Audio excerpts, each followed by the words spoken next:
Selamat malam, selamat datang di kanal gua.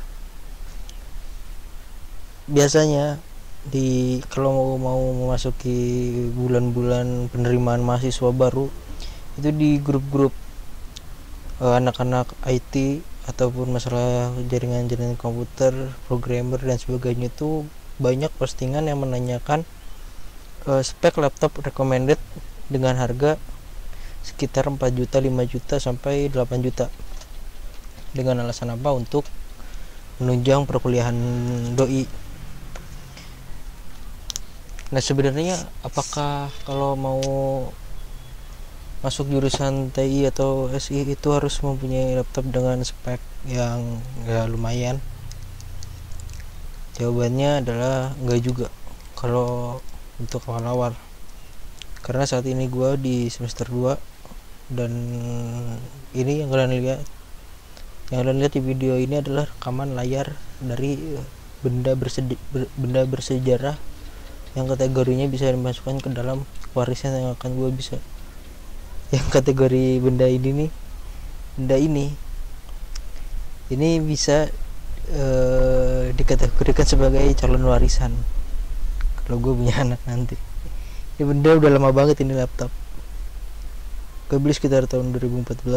Gue dibeliin orang tua ya karena waktu itu gue berhasil naik kelas.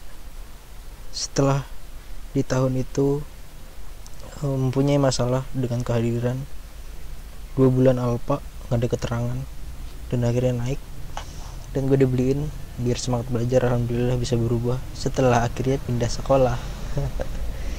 Dan sekarang semester 2 di salah satu kampus swasta di Jakarta, kampus baru. Dan apakah speknya ini spek sangar? Enggak.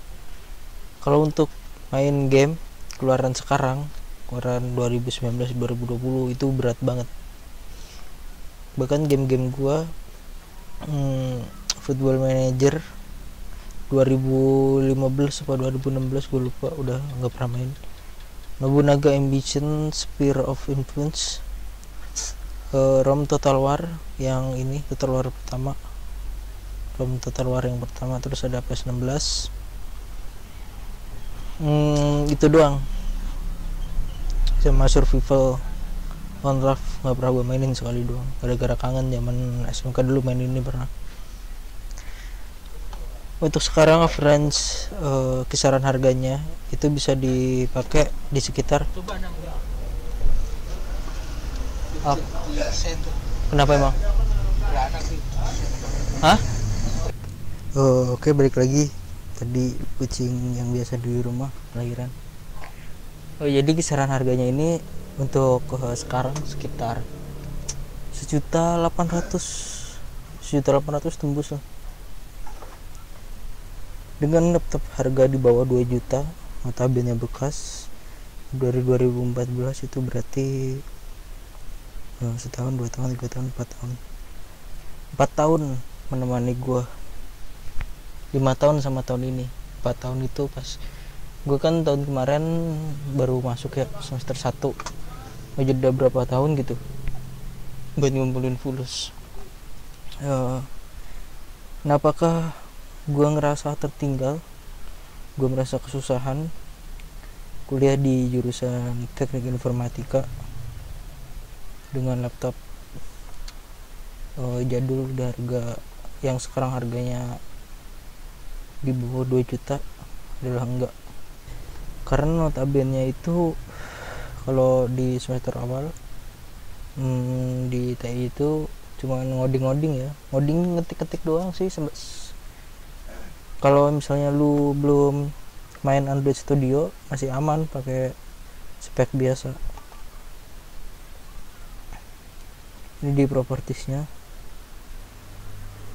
model dari Asus model K45 VD dengan prosesor Intel Pentium seri R 2,40 GHz 2,40 GHz, RAM-nya 4 sebenarnya RAM-nya ini udah rada usang juga, gue yang ganti cuman belum.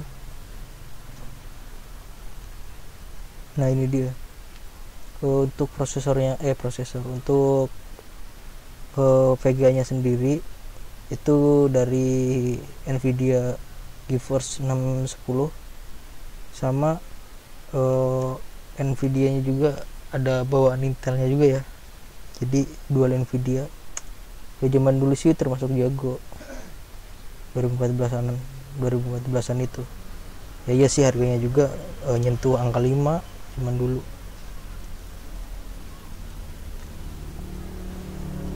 Jadi misalnya apakah recommended? Enggak terlalu recommended, cuman kalau misalnya kalian ingin menghemat pengeluaran, enggak terlalu boros dan seadanya, seperlunya, ya pakai spek biasa juga bisa. Jadi nggak perlu ini gitu loh, nggak perlu maksain. Kalau misalnya lu punya dana 5, daripada lu masih, kalau buat jangka panjang emang enak sih langsung beli spek gahar. Tapi kalau misalnya lu punya dana 5 cuman ntar pengen ngumpulin lagi nih buat beli yang lumayan lah, harganya sekitar 11-12, jadi lu masih ngumpulin sekitar 5-6 juta lagi.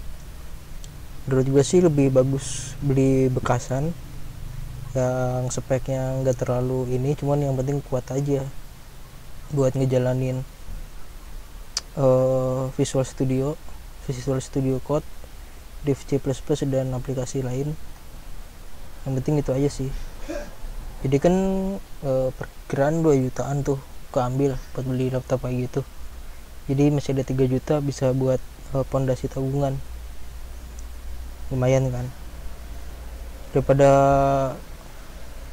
lu langsung beli 5 jutaan, sementara harga laptop biasanya itu sering melambung tinggi gitu. Gue baca-baca di grup itu banyak yang melambung tinggi harga laptop. Jadi displaynya itu ada Intel HD grafik, sistemnya buat spek pabrikannya ini model K45PD ini, prosesornya tentu Intel Pentium, RAM-nya 2 GB, OS-nya Windows 7 64, hard disk storage-nya itu hard disk 500 GB.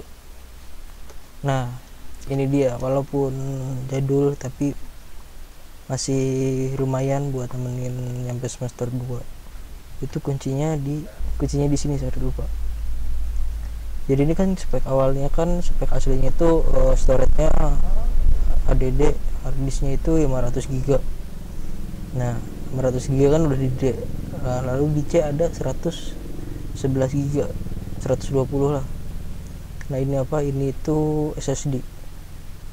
Jadi supaya misalnya nggak terlalu lemot, apalagi ngejalanin Windows 10 yang notabene berat dibanding Windows 7, jadi gua pakaiin SSD dengan mengorbankan DVD ROM. Nggak terlalu kepake juga sih, karena gua juga udah nggak main install game lagi. Apalagi sekarang kan install game lewat CD itu kan cumannya, dulu masih ngerentalin ini kan, rentalin game-game, bahkan dulu aja bisa pakai flash disk. Jadi lu bahannya cuma SSD doang,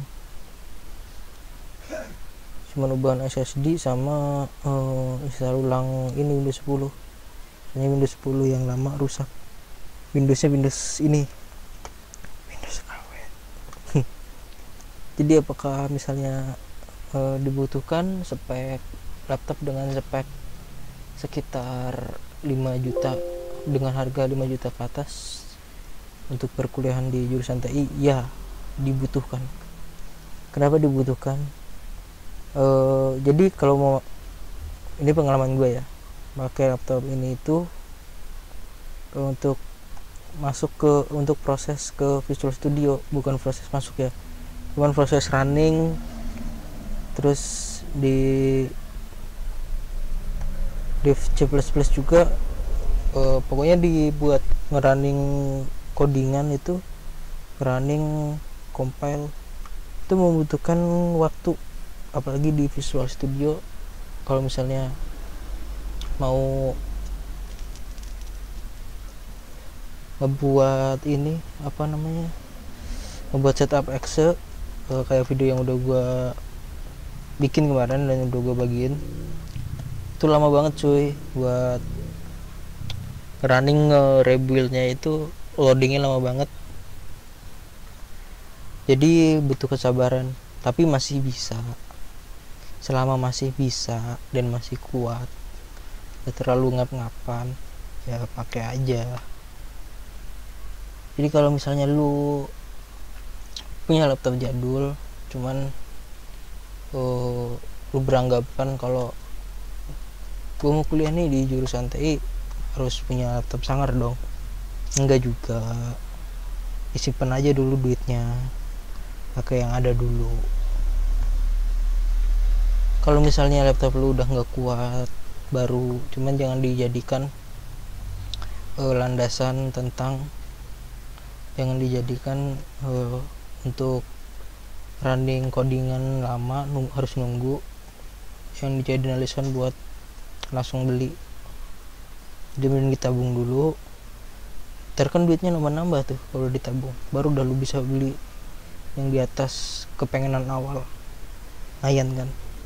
Oke, jadi segitu aja share pengalaman kali ini. Kalau misalnya kalian suka, silahkan like dan juga tekan subscribe kalau kalian merasa video gue lumayan bermanfaat. Share juga kalau kalian merasa emang bermanfaat, biar yang lain tahu. Komen juga pendapat kalian, atau kalian punya kritik, saran ke gua, cara ngomong gua yang emang berantakan, sorry. Dislike kalau nggak suka, komen juga alasan kalian dislike gimana. Terima kasih telah menonton video ini. Maaf kalau terdapat salah kata dan banyak kekurangannya. Terima kasih, bye.